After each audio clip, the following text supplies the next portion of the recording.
अवधेश श्रोती जी, railway जी। हरिवंश। महाराज जी, आपके चरणों में कोटि कोटि प्रणाम। महाराज जी, मैं जानना चाहता हूं, क्या बच्चों के अच्छे बुरे कर्मों का फल माँ बाप को भी भोगना पड़ता है, या माँ बाप के अच्छे बुरे कर्मों का फल संतान को भोगना देखो, पड़ता पूरा एक विधान बनता है, सृष्टि का एक विधान बनता है। जैसे उस बच्चे के कर्म से आपका कर्म जुड़ा हुआ है। अब वो बच्चा अशुभ कर्म करने वाला और आपका पूर्व का अशुभ कर्म दोनों मिल रहे हैं।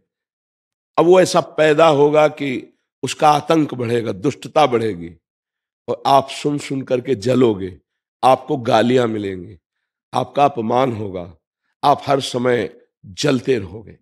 पुत्र ही तो है, एक पुत्र पैदा हुआ, शुभ कर्म, आपका शुभ कर्म मिला, ऐसे आचरण, ऐसा उसका नाम रोशन हो रहा है कि उसके साथ आपका नाम जोड़ा जा रहा है, आप आनंदित हो रहे हैं, आप प्रसन्न हो रहे हैं। गर्भ से ही ऐसा पैदा हुआ, जीवन भर उसकी सेवा करो, एक बूंद पानी देने लायक नहीं रहेगा वो। अब ये क्या है? वो तो अभी पैदा हो रहा है, लेकिन पूर्व का कर्म आपके संबंध से युक्त है, इसलिए आपको भोगना पड़ेगा। एक जो संत सर्वज्ञ थे, उनकी बताई हुई बात हम आपको बता रहे हैं। दो मित्र एक गांव से धन प्राप्ति के लिए, आपको इसी में उत्तर मिल जाएगा, धन प्राप्ति के लिए बंबई गए, और वहां होटल में बर्तन मांजने की सेवा की। धीरे धीरे अर्थ बढ़ा, धीरे धीरे वो ठलिया लगाने लगे, धीरे धीरे उनके फिर और धन बढ़े तो होटल खोल लिए। अब होटल ऐसा कि लाखों रुपया उनके रोज आने लगे। अब मित्र ने कहा कई वर्ष हो गए, गांव नहीं चले, चला जाए क्या, 2-4 दिन के लिए नौकरों के हाथ में समर्पित करके चलें।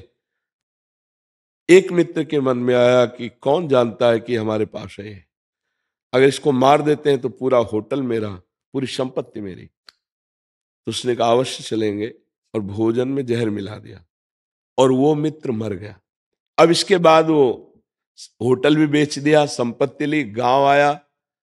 गांव वालों ने पूछा तुम्हारे साथ वो गए? वो रास्ते से ही हट गए थे, कहाँ गए हमें पता नहीं। अब कौन प्रमाण दे कि इनके साथ था, उसको मार दिया। खेती खरीदी, बड़ा व्यापार किया। अब गांव के व्यापार में बंबई के व्यापार से आए हुए धन में बड़ा अंतर, कई गुना उन्होंने जमीन खरीद ली, व्यवस्थाएं बढ़ गई। अब सुंदर उनका ब्याह हुआ और लड़का हुआ, बड़ी खुशी, बड़ा आनंद। लड़का पढ़ने लगा। जब लड़का 20-22 का हुआ तो उसको अमेरिका भेजा पढ़ने के लिए, खूब पैसा है।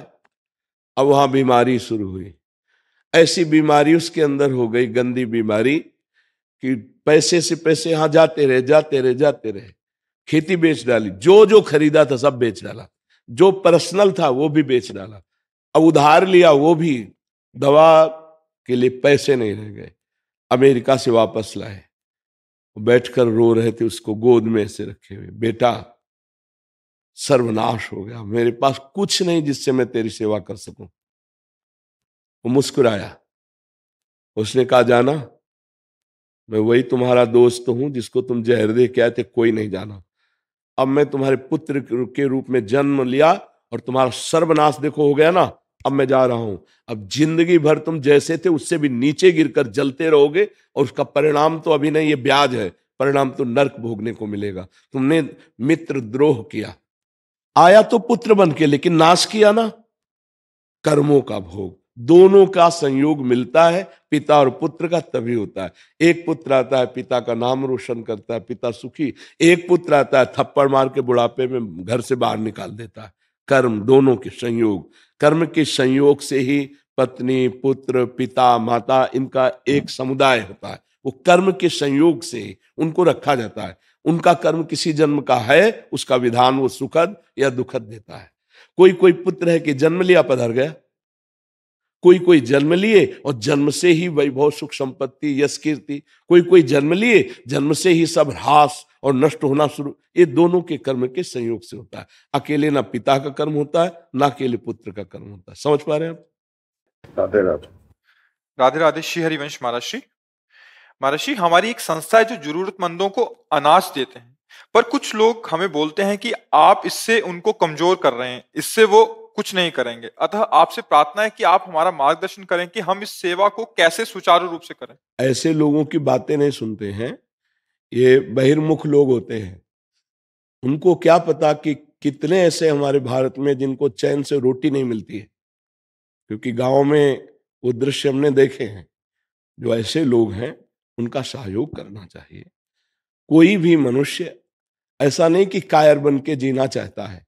कई परिस्थितियां ऐसी होती हैं जिससे मेहनत करने पर भी वो अपने परिवार को सम्यक सुख सुविधाएं नहीं दे पाते, और यदि हम 4 लोग मिल करके उनको सहयोग कर देते हैं, ये बहुत बड़ा सुकृत बन जाता है।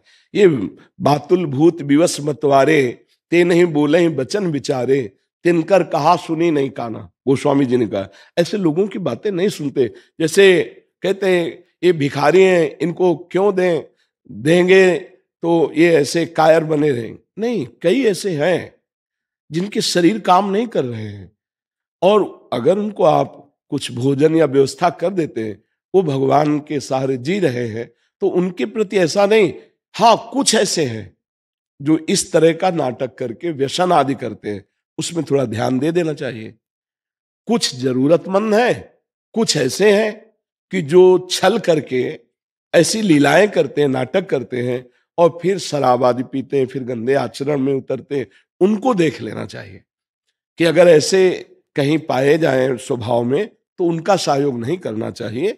नहीं तो जो दैन्यता पूर्वक अपना व्यवहार ठीक से करते हैं और उनका हम सहयोग कर देते हैं, वो सुख पूर्वक खाते पीते हैं, तो ये हमारा धर्म बन जाएगा, ये हमारी सेवा बन जाएगी। पर कुछ होते हैं ऐसे, ये तो निश्चित है। कुछ कपटी जन ऐसे होते हैं कि अन्य जनों को छल के द्वारा, ऐसा जैसे गांव में जाकर के अन्न आदि मांगना, आके दुकान में बेच देना, और फिर शराब आदि पीना, फिर ऐसे। पर वही अपमान उन संतों का भी हो जाता है जो मांग करके लाते हैं और महीनों उससे भजन करते हैं। तो अब समझ में नहीं आता है। तो छल कपट तो साथ ही चलता है, बाया है। तो भगवान से प्रार्थना करे कि मुझे ऐसे लोगों की सेवा मिले जो वास्तविक सेवा हमें देने योग्य है। क्योंकि हम कैसे पहचान करें, वो भी झोली और वो भी झोली लिए।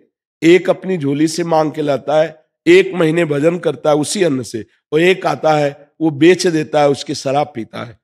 तो वो तो गलत आचरण में गया और वो भजन में गया। अब इसका भेद समझ पाना थोड़ा कठिन होता है।